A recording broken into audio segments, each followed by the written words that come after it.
How's it going, everybody? And welcome to the first video on this channel in years. Literally.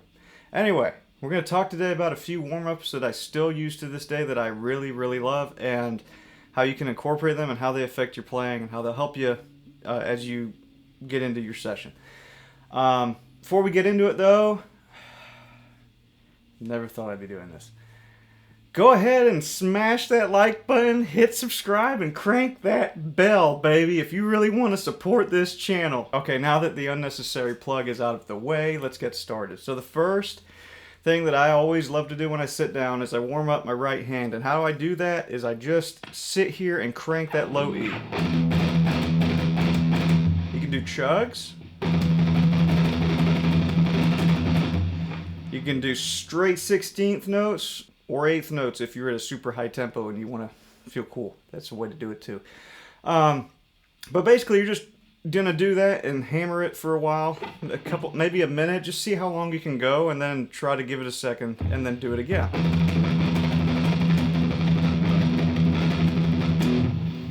Now, once I go from there, I'll start my left hand warm up. And the one that I still use that's tried and true is just the chromatic ascent and descent, and all you're gonna do is your four fingers, because you have 4 fingers, you take your first, put it on your first fret of the low E, take your second, place it on the second fret, third fret, fourth fret. That's your starting point, and you're going to be doing this alternate picking with your left hand, and you're just going to go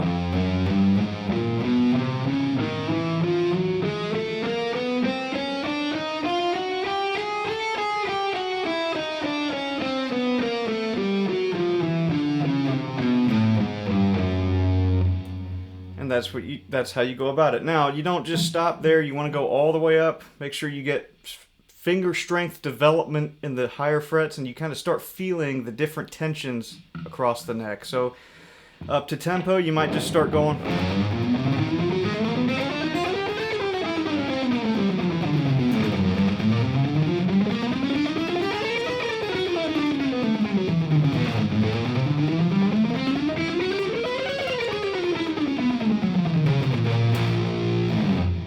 Get the idea, but you're gonna go start up, and when you get up top, start coming back down too. It's a really good way to do it.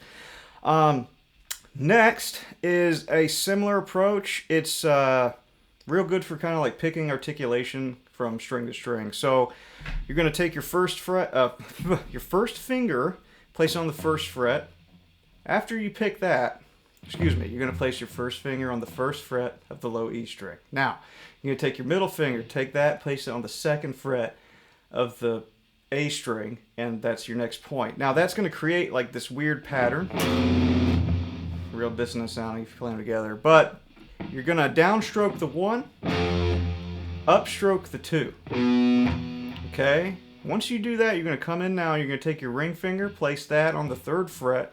You're going to take your pinky, place that on the 4th fret. That's going to be your second pair of notes that you're going to go for. Okay? You're going to take that same shape, move it up a string. Okay? Same thing. Going again.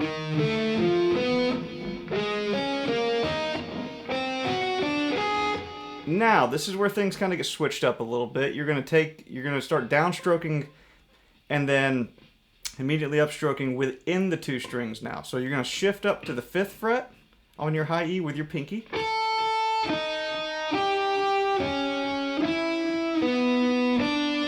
We're working down.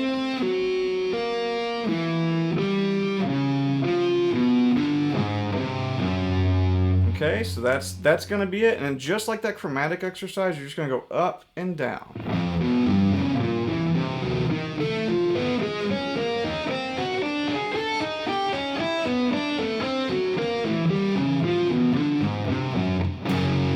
Then you would just go up and down. So this next one I've been doing for a little while now. This is kind of a newer one I found, but it's pretty good for helping your alternate picking on your right hand. And basically, I'll show you the shape of the pattern, and I'll talk to you a little bit about how I take it up and down the neck.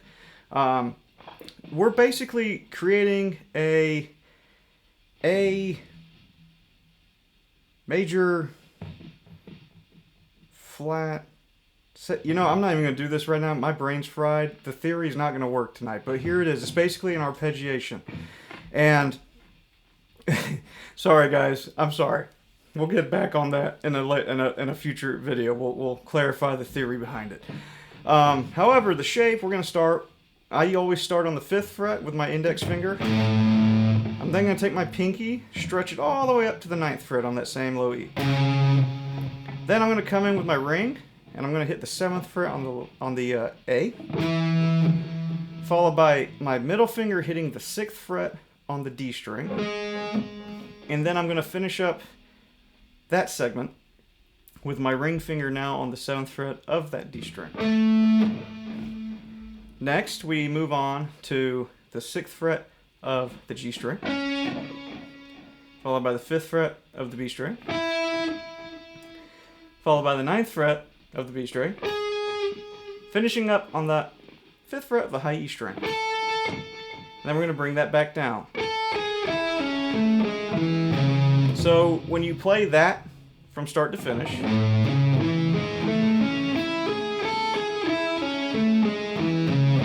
now why is that a good exercise? It's 2-1, 2-1, as in I'm picking 2 notes on the low E, immediately hitting 1 note on the next string, which is in that case would be the A. Now, once I've hit that with a downstroke, now I'm going to be reversing everything, going to my next set of 2, which is now, so I'm upstroking and downstroking, and then upstroking, and then we're going to go back down to the down up, and then we're going to hit a down, and then we're going to go up down, up, down up, down, up down. Okay, so all together, oops, excuse me.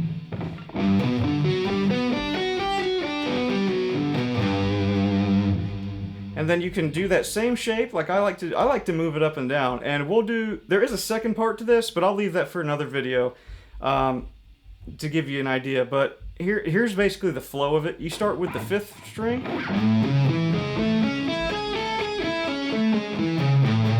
I take it now to the 7th. I then slide to the 10th. Going to the 12th.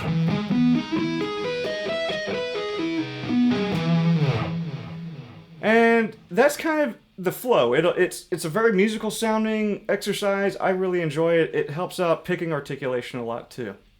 Anyway, yeah, so I hope you've enjoyed this video. I hope you found it helpful. And I look forward to making more in the future. And yeah, so I hope these warm-ups will help you get shredding. Thanks, guys.